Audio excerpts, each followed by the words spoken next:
Good afternoon, sir. It's a pleasure to be with you, Mr. Akinnire. Akinnire. Akinnire. Yeah. My apologies. Akinnire. Yeah. Raphael. Yeah. So I think we'll just get right into it. What is your earliest memory of art? The earliest memory of art, like I remember, it's the day I walked into a gallery in Lagos in VI on Aolo Road. That's Signature Art Gallery. How old were you at the time? I was 19 years old then, 19, 20 years old. So this is about 20 years ago. Yes. When did it become clear for you that art is the direction that you're going to take in life? It actually took a while for me to know art's direction because it's something I struggle with. It's actually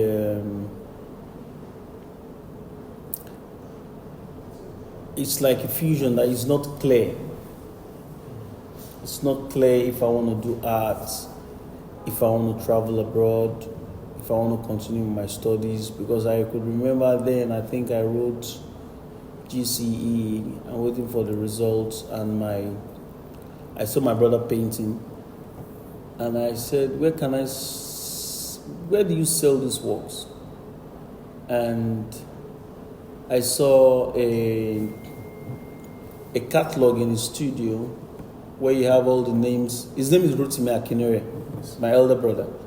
So, I looked at the catalog, I saw names of galleries and their addresses on that catalog.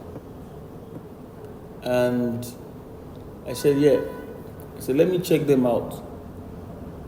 I'm born and bred, schooled in Ajegunle. I'm from Ajegunle. So this is actually an opportunity for me to go out.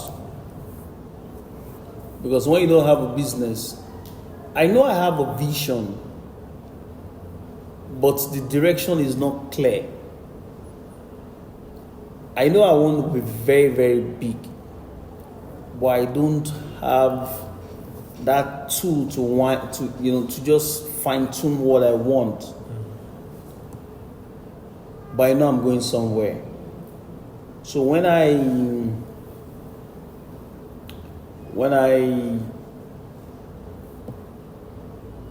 have the opportunity was when I saw that address, and I know, okay, from there you get to the island and to the gallery, and the gallery is so welcoming.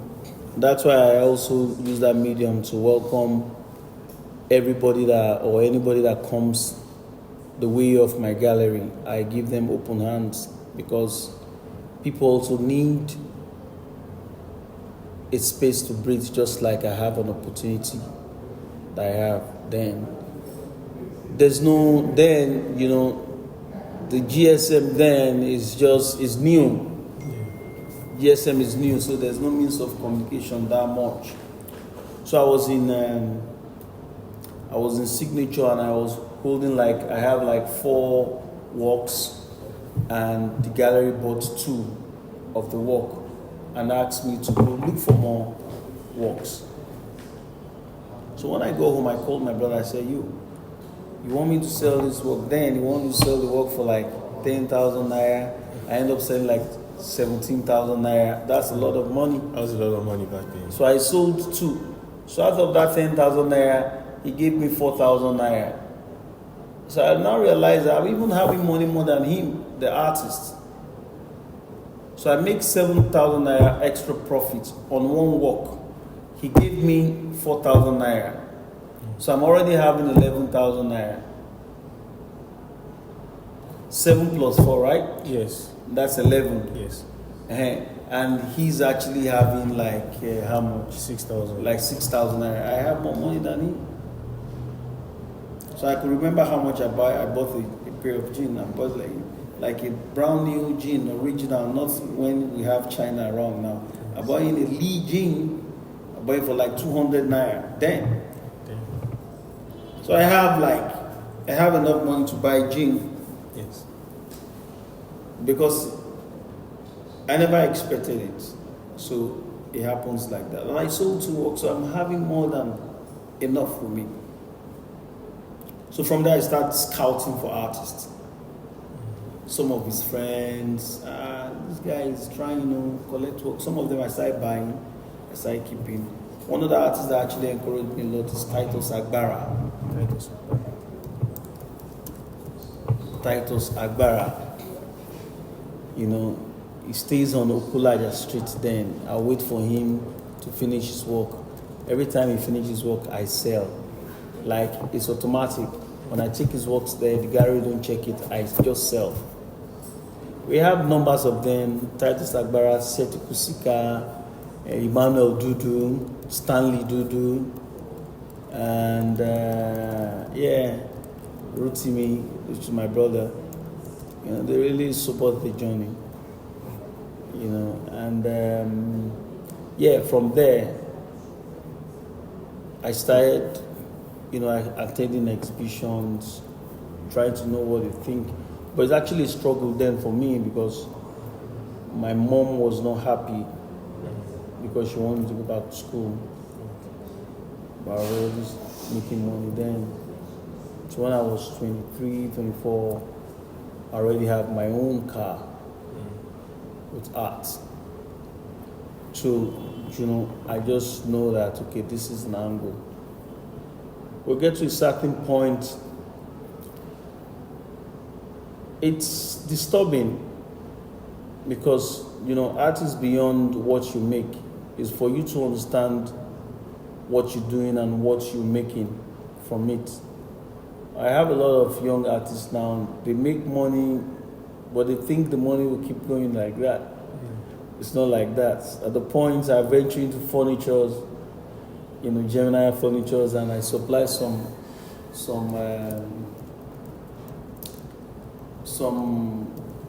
not warehouse, some interior outfits. One of us just said, you must do African furnitures here. You don't want them to import. So years back, I started doing furnitures, and I'm good at it. And I did that for years. And there's this call. Things was down then, and there's this call from Duke Asidere. And Duke Asidere said, "You, this boy, you're not serious." That's what he used. He said, "You, this boy, you're not serious. So you leave furniture, go to do art. God will punish you." And I told him, I said, "Bros, I dey come your place." Somebody I like a lot, and he advised me, but not the tone, because we all grew up from Ajegunle. I understand his tone, even when you say God will punish you. It doesn't mean it that way. Yeah. It's a loving message. He said God will punish you. And I just said, "Bros, no talk again, I will come see you." And when I go to this place, then he was still in Egbeda.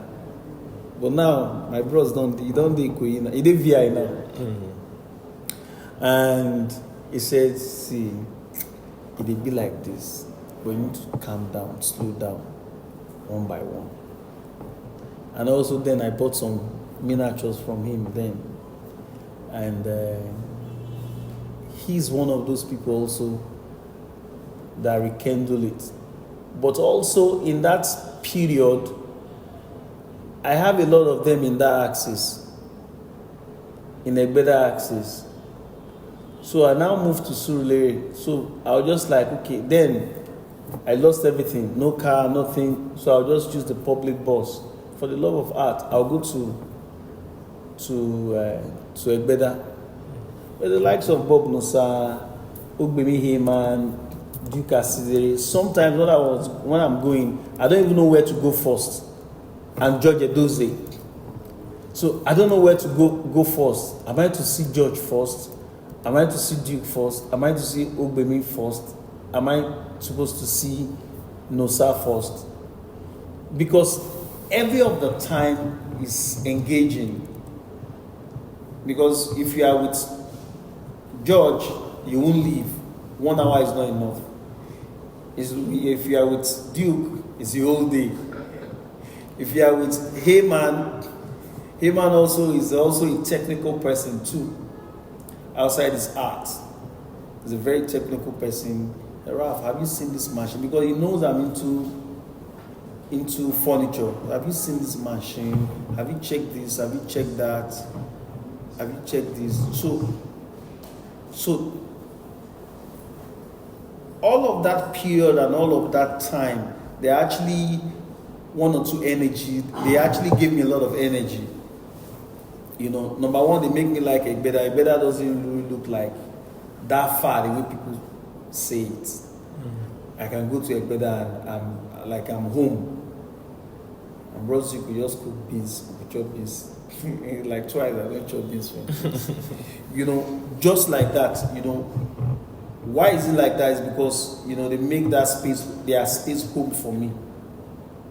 They told me about their past and all that. I learned from that. And from there, you know, I look at myself, I said, what do you need to do now? Put up a show.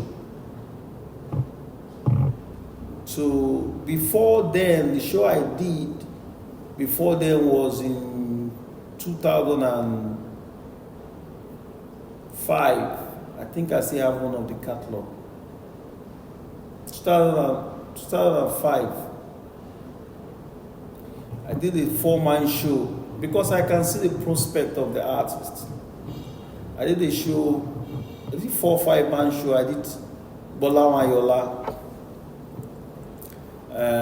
Inyimi Kionka is in America now. Fantastic artist also.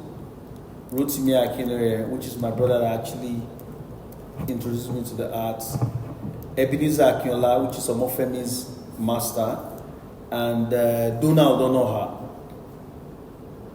5 fantastic Nigerian artists. I see them, I see their success. I look at their strokes, but I don't know where to take them to. I don't know how to take them, but I just know these are masters. And when I look at their works today, and when I look at their success today, I'm happy.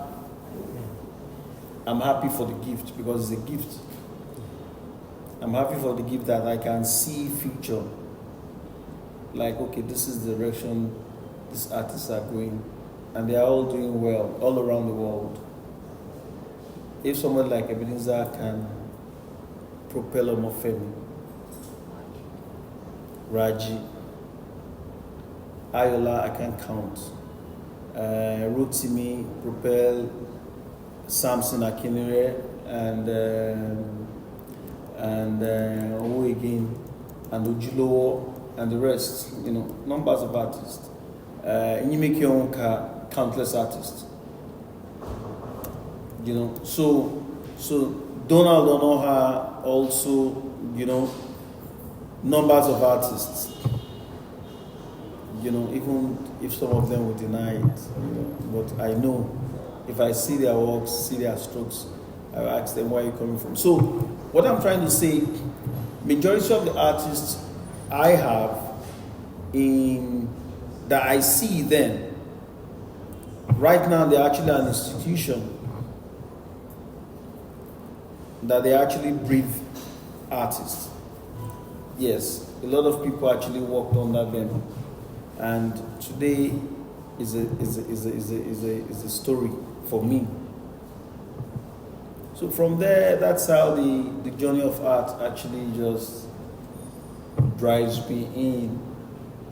Of course, there are bad times. Of course. If the art hit you, you will get sense. Yeah, which actually leads me to my next question now. What are some of the challenges you faced in establishing your gallery, finding your place in art, and just finding your permanent, let's call it a permanent place in art? What are some unique challenges you faced? Finance. Education. finance. I think education comes first, because the people you're selling the art to, if they are not educated about what you're selling to them, it's a challenge. And when the value of the art grows internationally, they want you to give them the price you introduce them to. And the artists don't want to do that. And also finance is also a major factor for us to know that, okay, we see the future of this artist. We know this artist actually have what the international community or the environment actually need. And we can't really give. You get, it's a big challenge. I think the basics is just finance. Okay. Also, I think you mentioned Samson Akinnire. You also mentioned the other brother, Rotimi Akinnire. Coming from a family of artists, how has that helped your journey, and how has that also shaped your place in art? And a follow-up question to that: when are we going to see, an Akinnire only exhibition? Of course, I've done a show for Samson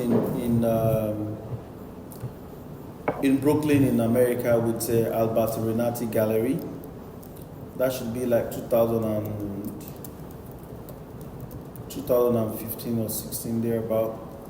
And the title of the show is Akinnire. But we have the older one coming up sometimes in November. Maybe the three Akinnires. I now have a cousin, Solomon Akinnire. One of his works in the gallery is now in Turkey doing a sculptural piece alongside with Collins. I can't remember his other name. It's with Steve Ekpenesi. They are all in Turkey now. So the journey of art is actually generic. My dad is a draftsman. Everybody in my house, we all can draw. So we're 5 boys and a girl, and my siblings, and everybody can draw. So it's a challenge. In primary school, while I was in primary 3, I'm already drawing on the board, like skeleton. I went to local school. I'm already drawing skeleton for my primary 6 students. I'm in primary 3. I'm already helping them out. And I just know how to draw. I can't explain it. Just like my brothers. And in the house is a challenge. You can draw. No, my Batman or my Superman is better than yours. So we'll now compare, look at it. So we draw together, we jury together, and I wish I can get some of those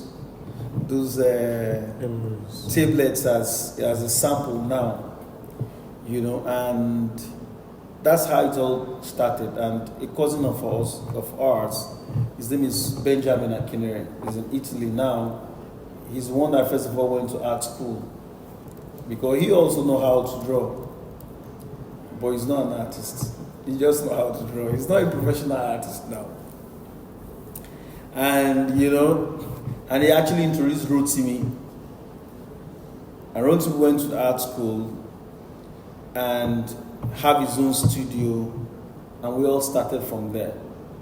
Go to studio, use pencil, they arrange, we just paint, still life and all that. We just draw, we don't paint.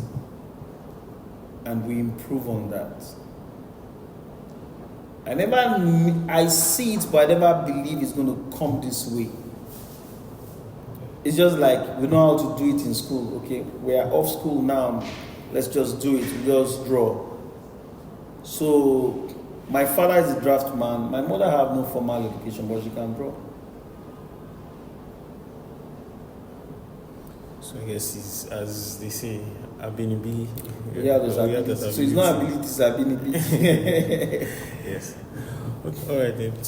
To shift gears a bit, what vision did you have when you were creating this gallery, Gemini Art Gallery, and how has that evolved over time?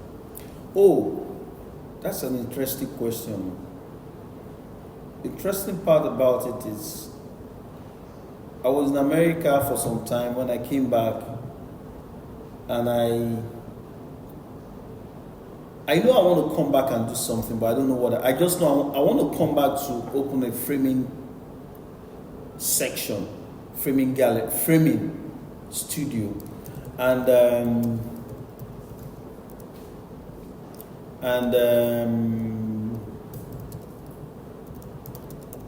when I got back, I was looking for a space in VI in Ikoyi. I was not lucky with space. Some of the ones I saw were very high, and when somebody brought me here, they took me upstairs. There's a space upstairs then, and I look at it. I said, okay, it's fine. I said, do you have other space? They said, there's a space downstairs, and we're actually walking through this door. And I said, I was standing there, and I said, this is what I'm looking for, God. Make me have this place. And I don't have a dime then. And I don't have a dime, came back from America, no money, and and I spoke to the lawyer upstairs, which is the manager, fantastic man. His name is, I remember his name, Shodipo, is a lawyer upstairs. And he said, and I told him, I said, please don't show this place to anybody. Give me time. He said, how long? He said, give me 3 months. He said, 3 months. I said, give it to me. He said, because I see you as a young man and you want to do it, I'll make it about. Okay. He agreed. So less than 3 months, I called a friend in America. It's not even a friend, it's a brother.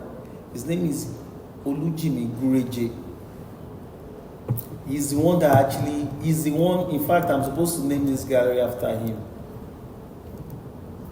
But because Gemini Art is actually there before because he's the one that actually make me realize who I am in the art. All honesty is when I get to America, I realize it. He showed me everything. He also have a gallery. I exhibited in his gallery, and he gives me everything at his own displacement. Everything that's some brothers won't do it for you. I'm happy. His name again is Olujimi Gureje, and the wife Brianna Gureje. They are so fantastic. They are fantastic. They are my brothers. Going to America now, there's no way I'll be in America without touching their space. It's not possible. So, I called him. He said, okay, Raph, this is what you want to do. He said, okay, He pushed the money over. Yeah, he's the one, man. He's the one. So after everything, I started pulling the money back to him. Of course, he trusts me. Of course, he believes, he sees my potential. And I know he likes me, just like he likes his brothers. And so much respect for him, Jimmy. Yeah, anytime in my life, Jimmy is Jimmy, Humble gentleman from Elisha. He's not from Ondo. I'm from Ondo. But at a point in time in life, the borders don't really matter. It's the way we connect to each other. So, we started the gallery, and here we are. I think he's been to Nigeria for like twice to check out, and thumbs up for me, Ralph, man. You're really trying. I like what I'm seeing and all that. But there's also something in line for him that I don't want to talk about it here now. But because he actually have banks of knowledge of what and how to grow Nigerian art. But he's not just that, he's not in that public space. He's a quiet, gentle mover. He's a mover. He's not your nonsense. He's not a loud person. He also wears his brand alone. He makes clothes, he wears his own brand, no other brand. So that's where I actually puts together those international energy together.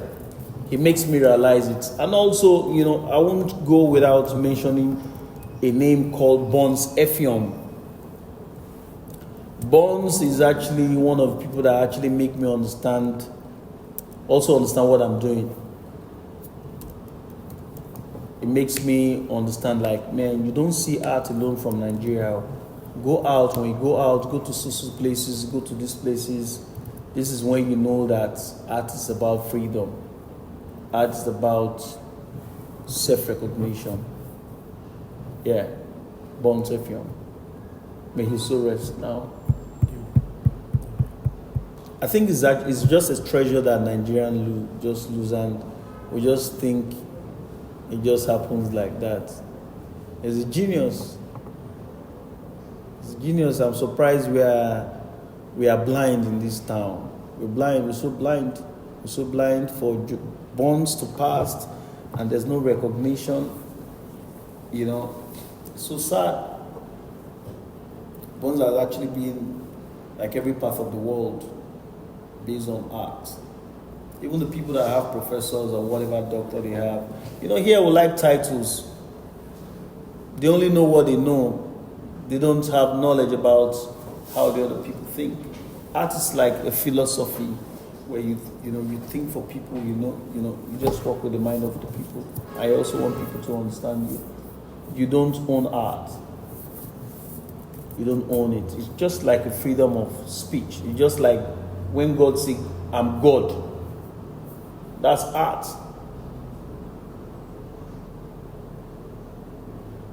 Just like go there and tell them I'm God, and they will understand I'm God. That's art.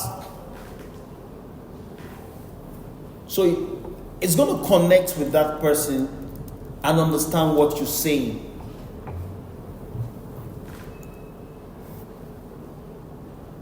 So if the person doesn't understand it, it won't come back to him. So I think that's the pure definition of it. All right. So to piggyback off, Nigeria as a whole and Nigerian art, how do you define what Nigerian art is today, and where do you think it is going?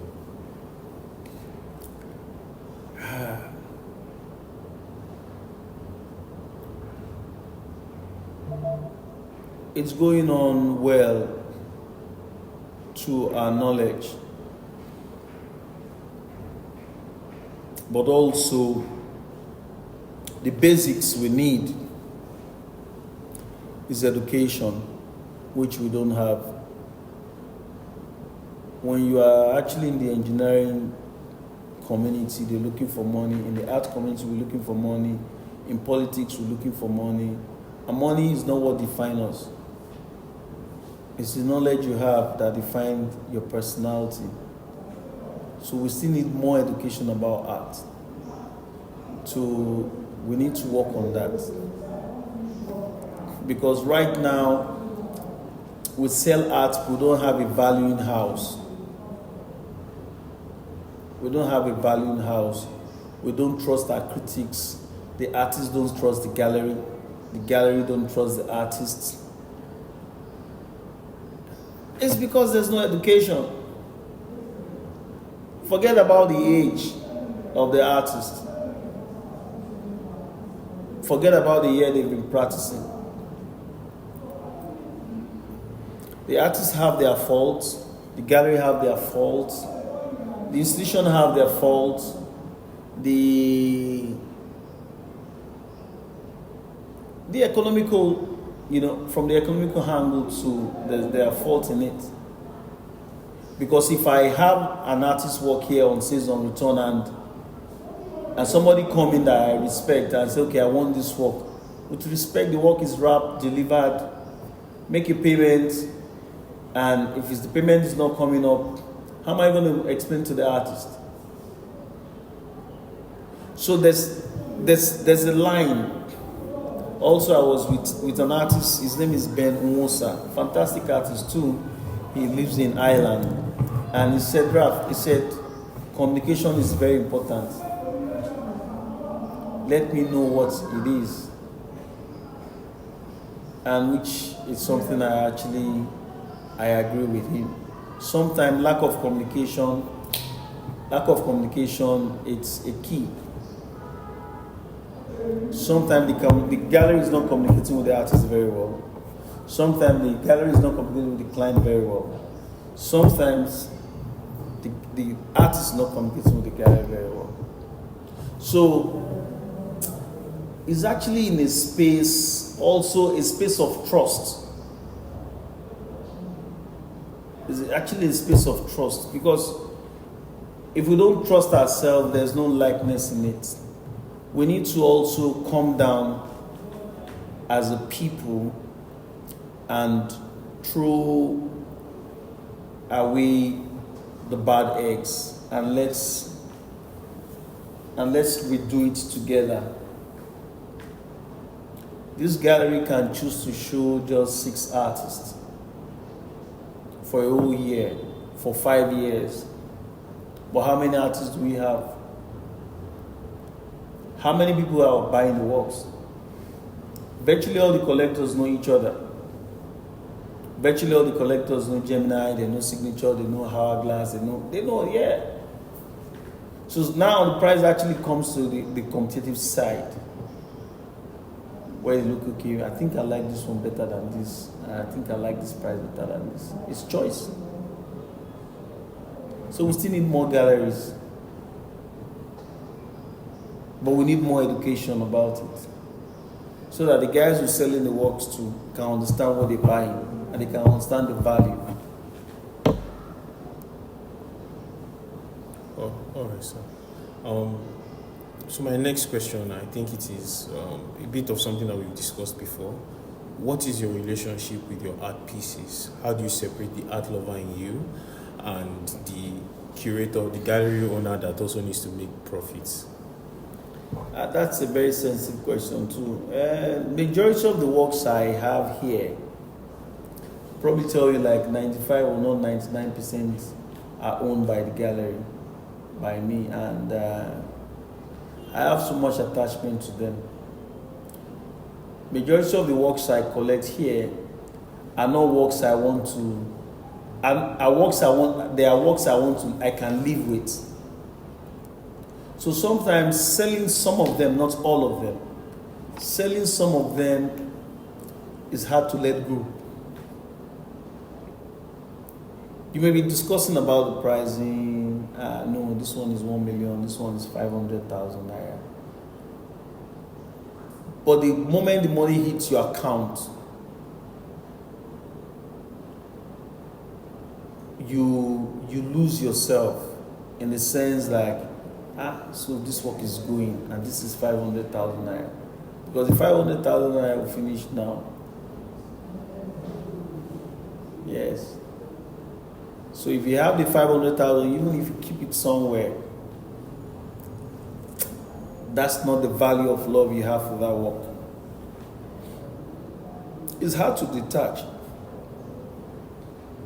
And also I can understand from the angle of the artist also, when it's hard for them to let go. Even when they sell the work, they still like the work. They still like the work. Some of them, when you take works to them, okay, authenticate it, sign it. They may even be looking for a way to take it back. They'll say, Ralph, you know, see this work that time, 100,000 you paid for this work. Oh. It's like, yes, I paid 100,000. That's the value then. But this is the value now. I took that risk with my 100,000 naira. That's a story for another day. Yes, sir. So, do you think that care, that appreciation is important for a gallery owner and artist? That care and love for their art, is it important in dealing with the art? Yes, it's very, very important. It's very, very important, because some of the works I buy or some of the works I own, I put the artist first. Like, I buy the spirit of the artist with the art. In every work I look at, I see the face of the producer of that work. I see his attitude. I see his energy. I even see his strokes. I see his strongholds. I see his weakness. Yes, because I must buy the soul of the artist with the art. So most times I don't buy arts on Instagram or Facebook or whatever. I go to your gallery and to your studio, check what I want. You may expect me, probably I'll buy 10, I end up buying one. I may not even buy anyone if it doesn't connect with me. I'm sorry, I can't help it. So I buy the soul of the artist with the art. So that's why it's very, very hard for me sometimes to let go, because the soul is actually present, is the energy, is actually present in my space. To now sell it for the fraction of. There are some works I look at, there are some works I framed, and I look at that like last week. Yeah, last week, and I said, no.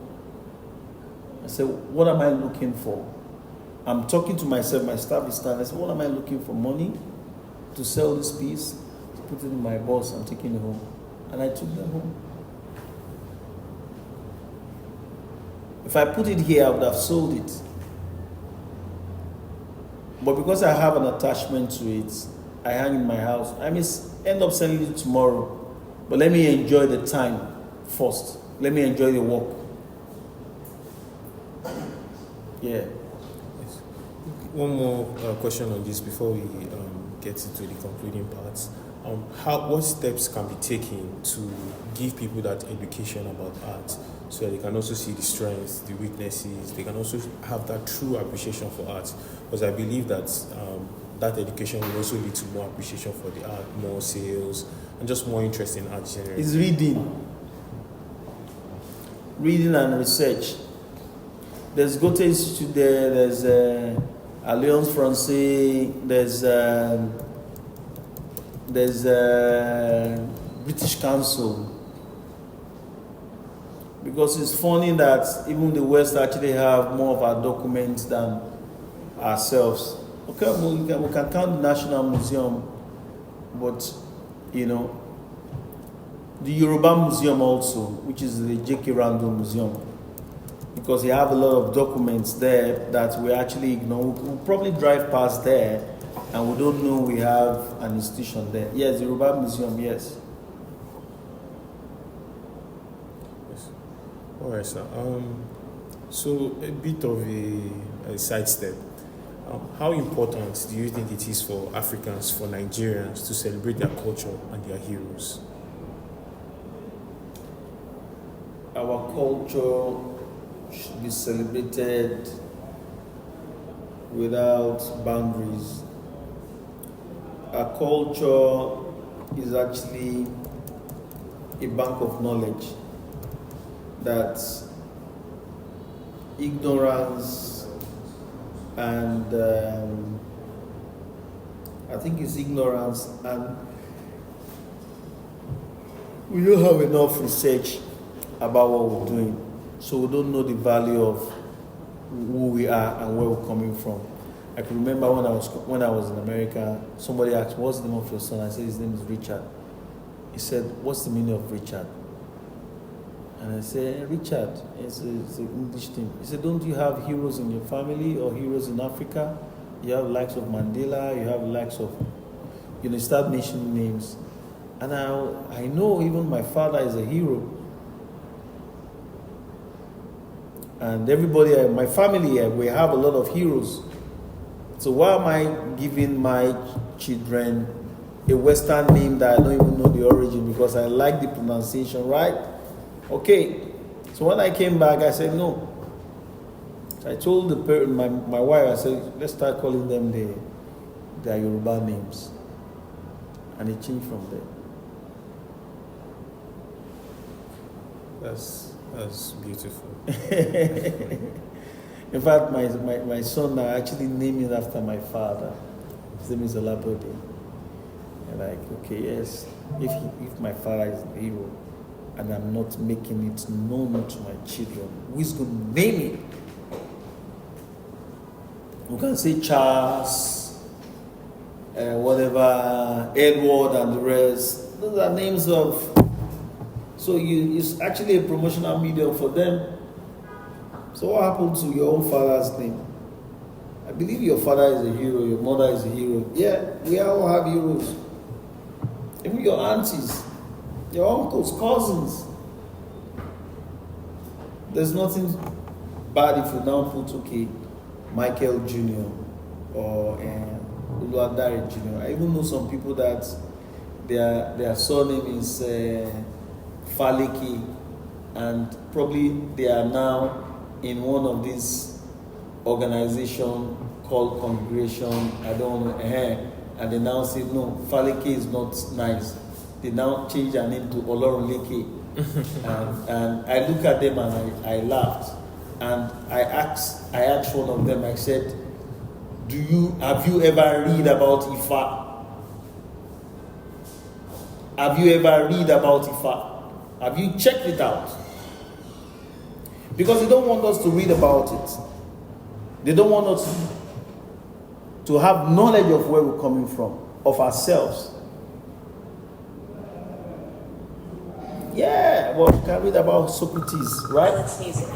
We read about Socrates, and we don't want to read about Ifa. So they make you look like Ifa is bad, Ifa is diabolic. No, man, no, you're wrong. You're very wrong. It's just like growing up, they'll tell you, because you are a Christian, you don't read the Quran. No, you're wrong, man. They still make some Muslims don't read the Bible. So what happened? The name Isa is actually mentioned in the Bible more than the Muhammad. The name Mary, the mother of Christ, he actually have a chapter in the Quran, which the Bible, he doesn't have it. Yusuf is the same as is it Solomon or something. Solomon is Sule or whatever. Sule, yeah. Yusuf, Daniel, Adams, they're all in the Quran. So what's our problem? So they deprive you, just like even in Nigeria, they want us to think that Nigeria started in 1960 with all their nonsense. Let's not go there. All right, sir. So to the the concluding parts. Looking back, what would you say to your younger self? I'm very happy. I'm very, very happy. You know, it's like a dream. It's like a fusion you put together. I'm very happy. And one happy is the success around the process, not where I am. You know, when you grind, it takes a process to blend smoothly. So I still see myself like I'm still grinding. This is not my destination. So it's a process of success. I don't expect myself to be in a certain place today, but a place of where I want to be, like right now, where we are now. This is where I'm supposed to be now. Yes, I'm here. It's a projection. I know where I'm going. I know what I want to do. But it's the process and the people around Unknown me. color. Around me, they actually make the journey. They make me understand the journey. They make it smoother. They make it faster. Yeah, for me, I think I have good friends, most especially in the arts, because I think in my own part, I choose my friends. In the arts, in the likes of Obimi Heyman, Jimmy Gureje, Bola Wayola, Ruth Mimi is my brother, and a lot of them, Bola Wayola, Dona, I don't know her. Majority, virtually all the galleries in Lagos are my friends. From Hourglass to Signature to Nike. You know, they give me their space at a time when I need it to show exhibitions. Yes. Before the birth of this station called Gemini, I already owned Gemini before here. That's why I said I couldn't name the gallery after Jimmy. You know, the birth of the gallery has been around. You understand? So, Hourglass gave me a space, Nike gave me a space, Signature gave me a space, and you name it. Because those are the galleries that are serious then. Now we have galleries everywhere, which I mentioned that is good because we can be able to checkmate ourselves. I can learn from this. You can learn from this. You know, of course. Yes. So looking forward, what legacy would you hope that Gemini Art Gallery leaves behind?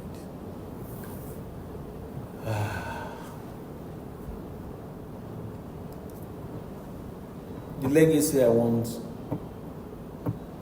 Gemini to leave behind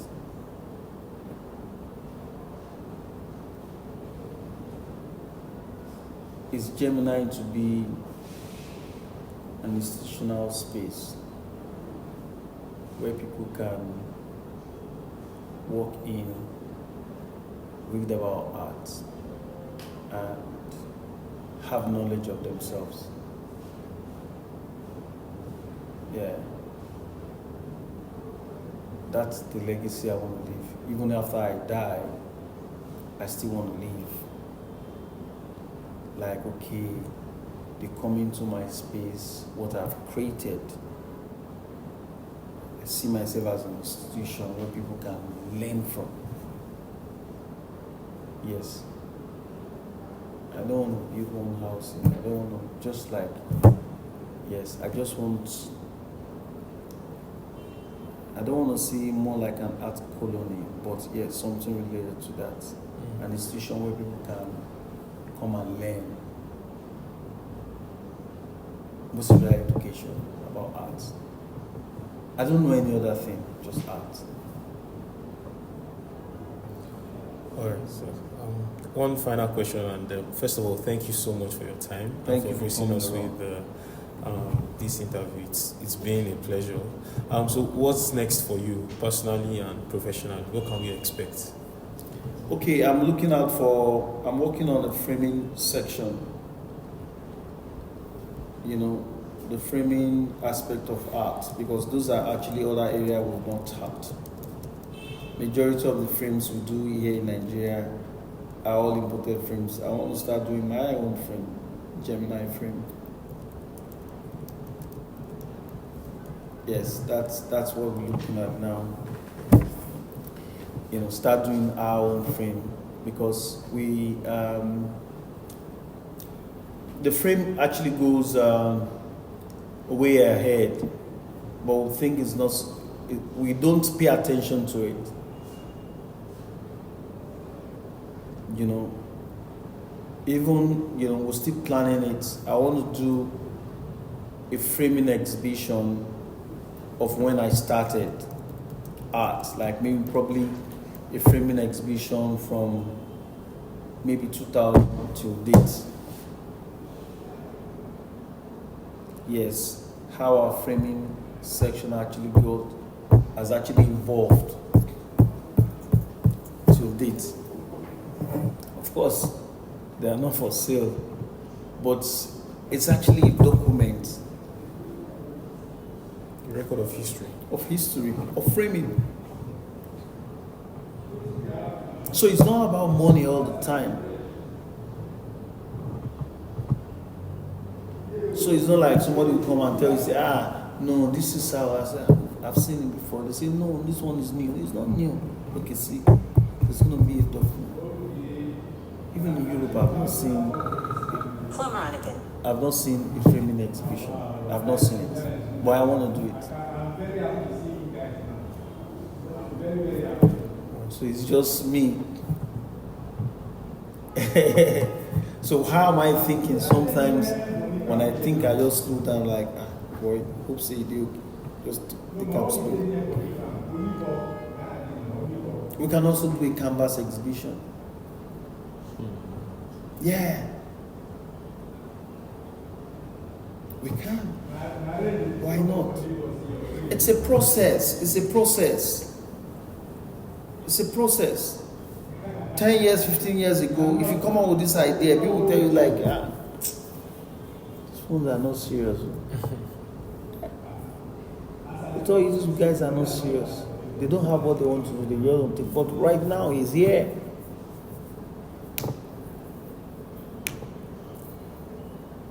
Before we don't document our works, but now we're doing it. To build the data, to do this, to do that. Yeah. Like even these guys,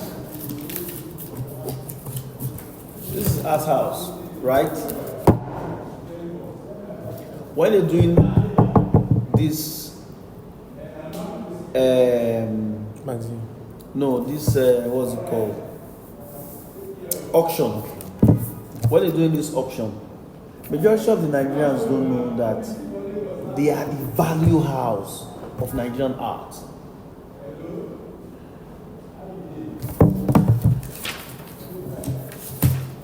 This is Bonhams.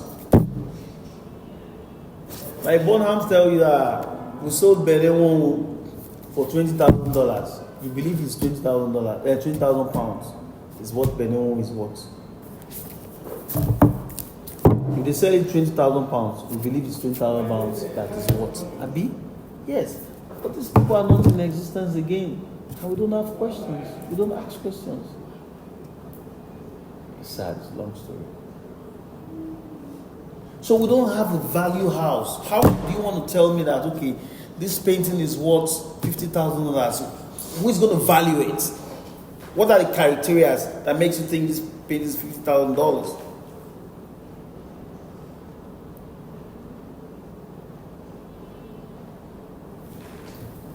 There's an adage in Yoruba, they said, Oye tó máa sọ fún afọ́jú pé ó pa ló pa. Any amount you tell the beggar that a blind beggar he earns is what he earns. Because he doesn't have eyes, he can't tell the difference. So if the white man tell you that a Benin is no more than a Picasso, if they're selling Picasso $1 million and selling Benin $5,000, you accept it. That is $5,000. So as we speak now, the Oyibo people are still the decider. Do you think they will make their own? Don't probably do this one. Do you think they will make their own price higher than theirs? Yeah. Come on, let's be realistic.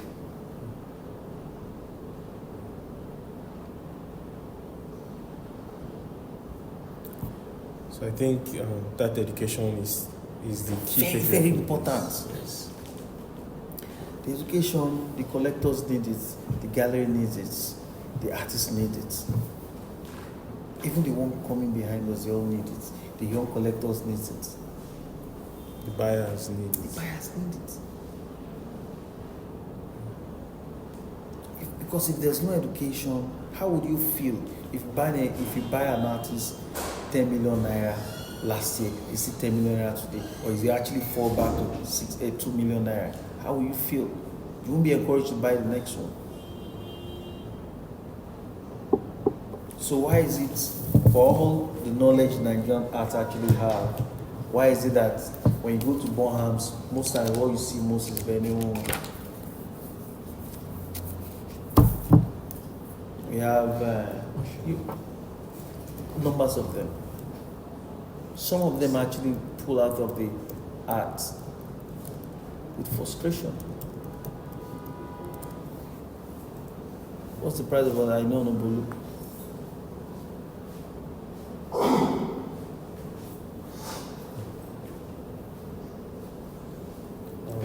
Hopefully that education gets to seep into the arts environment in Nigeria so that we can all benefit.